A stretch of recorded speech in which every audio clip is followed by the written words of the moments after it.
I love how everyone always thinks that their city has the worst drivers. And on a recent road trip, I was kind of thinking of that. I went to Vancouver and Vancouver Island, which, by the way, here's a couple pictures.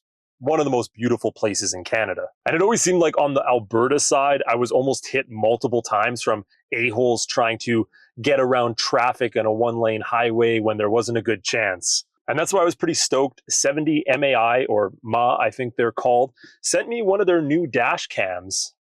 This is a new super affordable model with slightly worse video quality than some of the ones I've tried in the past. But I wanted to spend a little time breaking down some of its features, the video quality, and some of the things I found weren't too great with it. So if you guys are new to the channel, make sure you hit that subscribe button right down below. At Bad Tech, I'm trying to give truthful reviews, real feedback from just a normal, average, maybe slightly above average tech consumer. So in the box, you get a few accessories, starting with your installation manual. You might want this. You also get the front-facing dash cam right here, and you get the rear-facing dash cam right here. They include 2 sets of super long cords. You can run this directly through your framing, giving a mostly cordless experience. You also get a DC carport plug-in. If you don't have any USB ports, then they give you this option as well. Now, there's actually 2 ways to set this up. Option 1 involves these cords. Now, this is the temporary method, and it leaves you a little more restricted, but it's a lot easier for the average person, which is a big bonus. Now, the second option is this kit right here. And this is what we call a hardwire kit. Now, a lot more complicated to install, but this is going to give it continuous power, which means your car will be protected 24/7 and available for recording. Now, they also include a pretty decent micro SD card. And the great part about this dash cam is the footage is constantly looping over itself. And it has a separate folder for emergency recordings. These are near misses, accidents, and the dedicated emergency recording button that you can press at any point, and it will go directly to that folder where it can't be overlapped or deleted. Now, the setup process was pretty easy, and you can actually make this thing look decently cordless. I was able to run the cord all the way through to the back. So this line is for that back camera. And look, you can barely even notice it's there. You really have to look at it, but it's almost impossible to see where it runs from. Now, this bottom one, we're going to have to find a way to make it disappear a little bit as well. We're just going to continue on and run it until we get all the way to the back, close to the door. Now, obviously, one thing that's pretty important is the video quality. And this is not a 4K camera, but it's also not just your average 1080p. This is a 1944p front-facing camera and a 1080p rear-facing camera. And you can really tell the difference. The front-facing camera is pretty clear. It does have a little bit of, like, I don't know what you want to call it, latency, lag almost, and you can kind of tell if you really pay attention to the recording. But other than that, it's honestly pretty crisp.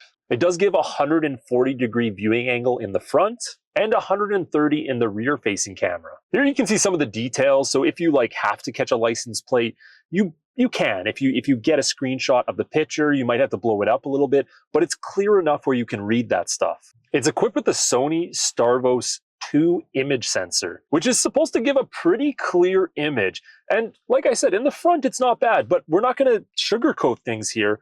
The rear image looks like shit. I won't lie, 1080p for that back image rear camera is just not worth it. And we're not even going to talk about the fact that I put the camera on upside down. So I flipped the image, obviously, for the video. Now, one thing that can't be slept on is the night vision. And that's why we had to wait till it was a little darker out to test it out. And I have to say, the night vision is actually extremely clear, both in the front and the back. I was pretty impressed with how well it works. Now, this camera is capable of a 4G connection, but most of us are going to rely on the Wi-Fi hotspot with our phone. And this has some major problems. So you can see right now I'm connected to the app, but here's the issue I have. My car, like a lot of vehicles now, are equipped with CarPlay. So my phone automatically wants to connect to the CarPlay. But the issue is when you connect to CarPlay, it disconnects from the dash cam. So I literally have to turn off my dash every single time I want to check footage or every single time I want to connect to the app. And I think that's obvious enough. That is not something you want out of a dash cam. I want to be able to connect all the time check footage. I don't want to have to play around with my dash. They need to find a better way of doing that. And not to mention, I have to go in the app every single time, click on it, and it does a connection to Wi-Fi. I have to allow it to join, and it goes through this long process. And that was one of my constant issues. It was literally fighting with the app to try to get it connected so I could download footage for this video. But the app itself is actually really simple. You can view the camera right here. I'll turn my phone. And what we can do inside is we can actually switch the camera angle. So we can go to that back view camera right there by clicking that. You can see it's still upside down. And then we can also start a recording by clicking that little camera button right there. So all this information at the bottom, such as like your speed, that can all be customized directly on the camera itself, or we can do it through the app. So if we go to settings right here, you can see we can turn off speed watermark, coordinates watermark, the MA logo, however we say it, and we can also mess around with the video resolution, the clip duration, and so much more. So it's nice they have this. I highly suggest turning on record audio, so you also get that audio recording. But I mean, there's really not a whole lot of frills with the app. It is very basic, and the loading times are not super fast, so it could definitely use some work. Now, there are a few features I thought would be worth mentioning, starting with the fact that you can adjust the camera up and down on both the front and the back. This way, even if you placed it a little bit awkward, you can get the optimal angle. Another cool one is the 24-hour parking protection. However, that requires the fuse kit, so you do need to hardwire that in. And this does cost a little bit more extra on the side. This will allow your camera to automatically turn on if it feels a great amount of force while it's parked. Really useful, but unfortunately you need that constant power, so it's just an extra hassle to install it. Now the last feature is one they really tout on these systems, and that's their ADAS. Advanced Driving Assistive System. Advanced Driving Assistance Systems. Got it that time. Now, a lot of vehicles nowadays, and even like 10 years ago, has this automatically built in. You're changing lanes, it will let you know. You get too close to a car, you get a beep.